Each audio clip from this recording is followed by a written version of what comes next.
అంటే ఆవేదన కరెక్ట్‌గా నేను ఆ ప్రెస్ మీట్‌కి వచ్చే 1 అవర్ ముందే నాకు మొత్తం దాని గురించి సంబంధించిన డీటెయిల్స్ చెప్పడం జరిగింది. అంటే ఫస్ట్ ఆఫ్ ఆల్ బాధపడ్డాను. ఓకే. ఎందుకంటే నియర్లీ 9, 10 రోజులు 10 రాత్రులు నిద్ర లేవు ఎవరికీ. ఇగ డైరెక్టర్ కూర్చున్నాడు పాపం. ఈరోజు మార్నింగ్ వరకు కూడా నిద్ర లేదు అతనికి. ఇతను క్లోజ్ ఫ్రెండ్. మాతో ఒక 9 నైట్స్ పనిచేశాడు. టప్పని మేము పని చేస్తుంటే పక్కన పడిపోయాడు. తీసుకెళ్ళి హాస్పిటల్‌కి పంపించాం. నిన్న నిన్న నైటు పోయాడాయన. అంటే కరెక్ట్‌గా ఇన్సిడెంట్స్ అన్నీ జరిగిన ఎమోషన్ అది. ఆ ఎమోషన్‌లో చూస్తే ఇట్లాంటివి జరుగుతున్నాయి. ఇది జరుగుతున్నాయా లేదా అంటే ఇక్కడ కూర్చున్న మీ అందరికీ తెలుసు. ఎలా జరుగుతున్నాయి, ఏం జరుగుతున్నాయని. కాకపోతే ఏంటంటే మనం ఎవ్వరం మాట్లాడట్లేదు అదంతే. ఇప్పుడు ప్రొడ్యూసర్స్ కొంతమంది ఈ సినిమాల్లో బాధపడ్డ ప్రొడ్యూసర్స్ ఉన్నారు. ఇట్లాంటివి జరగడం వల్ల. బాధపడ్డ హీరోలు ఉన్నారు. అందరూ ఉన్నారు కానీ ఏంటంటే ఓకే ఆ సినిమా అయింది. దాన్ని ఫేస్ చేస్తున్నారు, వదిలేస్తున్నారు. నిజంగా చెప్పాలంటే అందరిలో నాకే తక్కువ జరిగింది. మొన్న తప్పితే నాకు నిజంగా అట్లాంటి ఫేసెస్ చేసినవి ఏదో తండేలప్పుడు కొన్ని జరిగినాయి అని చెప్పారు కానీ అది ఎందుకు జరిగినాయి ఏంటో నాకు తెలీదు. బట్ నాకు రియల్గా హిట్ అయిందంటే మాత్రం ప్రాబ్లం మొన్నే. నేను ఇది రెస్పాండ్ అయిన తర్వాత చాలామంది కాల్ చేశారు నాకు. పోలే ఎవరో ఒకరు ఫస్ట్ అయితే అడ్రస్ చేశారు ఇష్యూ. ఎటు వెళ్తుంది ఏం వెళ్తుంది తర్వాత విషయం కానీ బట్ ఇష్యూని అయితే అడ్రస్ చేసావు థ్యాంక్ యూ అనేది మాత్రం చాలామంది అయితే రెస్పాండ్ అయ్యారు. ఒక విషయం అయితే పాజిటివ్ ఉంటుంది, నెగిటివ్ ఉంటుంది. బట్ నాకు బాధ వచ్చింది. నేను రెస్పాండ్ అయ్యాను. దాంట్లో ఎస్ కొంచెం ఆ రోజంతా ఒక ఎమోషనల్ ట్రావెల్లో ఉన్నాం కాబట్టి పొద్దున్నుంచి ఒక ఎడ్జ్ దాటాను. బట్ ఏంటంటే అది అక్కడున్న కోపం అలాగ రిఫ్లెక్ట్ అయింది అంతే అది. ఈ డిజిటల్ ఇంపాక్ట్ రూరల్లో కూడా ఉంటుందా? ఓన్లీ మీరు అనుకున్నట్టు సిటీల్లోనే ఉండి ఆ ఇంపాక్ట్ దీని మీద ఎఫెక్ట్ చూపించే అవకాశం ఉందా? అంటే రీసెంట్ స్టడీస్ నేను లిటిల్ హార్ట్స్ కానీ అన్ని సినిమాలకు చూసింది అయితే డిజిటల్ ఎఫెక్ట్ ఎక్కువ సిటీసే ఉంటుందండి. డిజిటల్లో మనం విపరీతంగా చేస్తున్నా కూడా కిందకైతే మాత్రం వెళ్ళట్లేదు. కింద ఏంటంటే డిజిటల్లో చూస్తున్నా కూడా they will wait for the either piracy or they will wait for the OTT ఇప్పుడున్న ప్రజెంట్ ట్రెండ్లో. స్టిల్ ఏదైతే మన పాత పబ్లిసిటీ విధానాలు కానీ పాత ఒక సాంప్రదాయ పబ్లిసిటీ ఏదైతే ఉంటుందో అది మాత్రం స్టిల్ ఎగ్జిస్టింగ్. అది వదిలితే మాత్రం కింద సెంటర్స్లో ఎక్స్పెక్ట్ చేయడం మాత్రం తప్పు అవుతుంది. కింద సెంటర్స్ అదే టౌన్ సెంటర్ కింద సెంటర్స్ బాగుండాలంటే మాత్రం స్టిల్ ఆ పబ్లిసిటీని అయితే మనం వదలకూడదు. మేము కూడా తప్పు చేసాం మధ్యలో వదిలేసి. Now even today morning also నేను వంశీ కూడా దాని గురించి డిస్కస్ చేసుకున్నాం. అట్లు వదలడం వల్ల కొంచెం కింద ఇంపాక్ట్స్ ఉంటుంది అనేది. మీరు అంటున్న ఆ నెగిటివిటీని స్ప్రెడ్ చేస్తుంది ఇండస్ట్రీ వాళ్ళ లేదంటే బయట వ్యక్తుల అసలు ఏంటి? అంటే నాకున్న నాలెడ్జ్ ప్రకారం అంటే నేను ఈ 3 డేస్లో చాలామందితో మాట్లాడి చాలామందితో ఇంటరాక్ట్ అయిన తర్వాత నాకు అర్థమైంది ఏంటంటే there are few guys even they are approaching the producers. ఇట్లాంటి కాంపిటీషన్స్ ఉన్నప్పుడు ఇట్లా చేద్దాం అట్లా చేద్దాం అని కొంతమంది ప్రొడ్యూసర్స్ తిడుతున్నారు.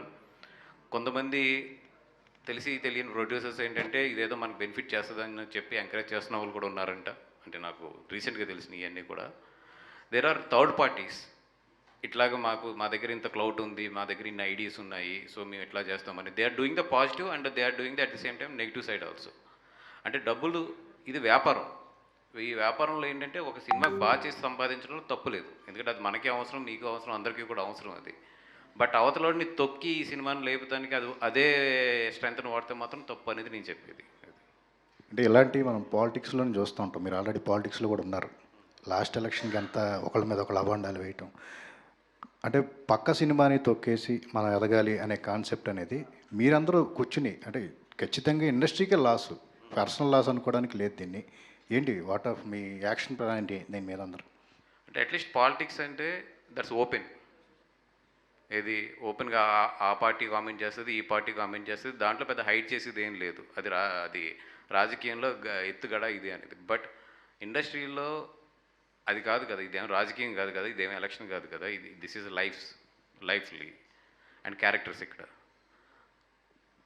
ఇప్పుడు ఒక సినిమా తొక్కుతేనే ఇంకో సినిమా ఎదుగుద్దంటే నాకు తెలిసి అంతకన్నా పిచ్చోళ్ళు ఎవరు ఉండరు. సినిమా బాగుంటే రెండు ఆడతాయి, రెండు షేర్ చేసుకుంటే.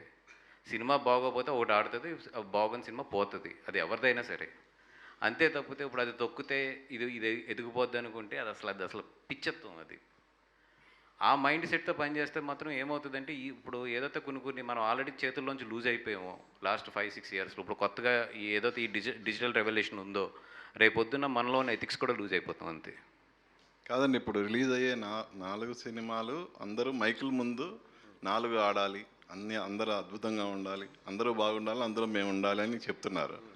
మరి ఏంటి దీన్ని ఎలా చూడాలి అసలు? నా వరకు అయితే నా సొంత థియేటర్లు అంటే నా సొంత లీజులో ఉన్న థియేటర్లకి నేను 2 షోలు వేసుకుని అవతల సినిమాకి 2 షోలు ఇచ్చా. బెటర్ థియేటర్కి ఇప్పుడు గుడివాడ సింధూరం ఉంది, నాకన్నా కూడా పెద్ద సినిమాకి ఆ బెటర్ థియేటర్ ఇచ్చాను. నా సొంత థియేటర్ అయినా కూడా నేను వెళ్ళి గుడివాడలో సెకండ్ రేంజ్లో ఉన్న భాస్కర్లోనే నేను వేసుకున్నాను. అలాగే కైక్లూరు ఇట్లాంటి నా సొంత థియేటర్లు ఎక్కడ ఉన్నాయి అక్కడ అన్నిటికి నా థియేటర్ ఉంది కదా అని చెప్పి నేను 4 షోలు ఎక్కడ వేసుకోవట్లేదు. అదర్ సినిమా కూడా నేను 2 షోలు ఇచ్చుకుంటున్నాను. అలాగే సేమ్ గీతా ఫిల్మ్స్ ఆధ్వర్యంలో ఉన్న ఈస్ట్లో వెస్ట్లో ఉన్న కొన్ని థియేటర్లు, మా దగ్గర ఎక్కువ థియేటర్లు కూడా లేవు, వదిలేసాం కాబట్టి అన్ని థియేటర్లోని కూడా మ్యాక్సిమం కోఆపరేట్ చేస్తున్నాం అవతల సినిమాకి. ఇంకెంతకన్నా ఏం చెప్పను నేను, నా సొంత డబ్బులు వదులుకుని కూడా అవతల సినిమాకి మా సొంత థియేటర్లు ఇస్తున్నామంటే సినిమాలు బాగుండాలని కోరుకోవడంలో. అంటే ఈ సినిమా విషయంలో ఒకటి అంటే ట్రైలర్ రిలీజ్ అయింది, అది రకరకాలుగా ఒకరికి ఒక రకంగా అనిపించింది. బట్ మీ దగ్గరికి ట్రైలర్ కట్ విషయంలో అసంతృప్తిని వ్యక్తం చేస్తూ మిమ్మల్ని డౌన్ గ్రేడ్ అంటే డిగ్రేడ్ చేయాలని చెప్పేసి చాలామంది ప్రయత్నాలు చేసినట్టుగా ఈ రకమైన టాక్ అంతా నడిచింది. నిజమేనా అసలు ఏంటి? మిమ్మల్ని మీ ఆత్మవిశ్వాసాన్ని దెబ్బతీసే విధంగా కూడా కొన్ని జరిగినాయి సంఘటనలు, డైరెక్ట్గా మాట్లాడటం కానీ సోషల్ మీడియాలో కానీ అట్లా? అంటే డైరెక్ట్గా మాట్లాడితే I always take it as a ఒక విషయం కొంతమందికి నచ్చుద్ది, కొంతమందికి నచ్చలేదు. నేను ఆ విషయం అక్కడ వరకే, ఇతనికి నచ్చలేదు ఈ విషయం, దాని మీద ఇతను ఎక్స్ప్రెస్ చేశాడు. దాంట్లో నిజంగా నాకు ఉపయోగపడేది ఉంటే తీసుకుంటాను, లేదంటే నేను అనుకున్న పాయింట్ ఆఫ్ వ్యూ ఇతనికి అర్థం కాలేదని వెళ్ళిపోతాను. బట్ వెనకాల నుంచి కొడతారు చూసారా, అది నేను తీసుకునేటప్పుడు గట్టిగా ఇస్తా. ఎదురుగుండా యుద్ధం చేస్తే నేను ఎంత యుద్ధం అన్నా చేస్తాను, ఎందుకంటే ధర్మం. బట్ వెనకాల నుంచి ఇట్లాగా పిచ్చిగా చేస్తే మాత్రం నేను ఎక్కడ ఎలాగే ఎప్పుడు ఇవ్వాలో అది ఇచ్చేస్తాను. అది వాసు గారు ఇక్కడ. సో వాసు గారు లిటిల్ ఆర్ట్స్తో బాగా వచ్చింది కాబట్టి మీకు దిష్టి తగిలినట్టుంది, అందుకే మీ మీద నెగిటివ్ ట్రోల్స్ అది ఇది కూడా కంటిన్యూ అవుతుందేమో అని చెప్పేసి అలా వస్తుందేమో. సో పార్ట్ ఆఫ్ పక్కన పెడితే సక్సెస్ ఇవన్నీ కూడా పక్కకు తీసుకెళ్తుంది. సో నిహారిక లాంటి ఇన్ఫ్లుయెన్సర్ని పెట్టుకొని చాలా టాప్ స్టార్స్తో ప్రమోట్ చేసిన నిహారిక మీకు ఉండగా ఆడియన్స్ మీకు ఎందుకు థియేటర్కి వచ్చేసి చూస్తారనేది ఒక కాన్ఫిడెన్స్ ఉంది. సో ఒక్కసారి నిహారికకి ఇస్తారా మీకు? సో నిహారిక గారు, సో ఎన్నో సినిమాలకి మీరు ఇన్ఫ్లుయెన్సర్గా ఆడియన్స్ని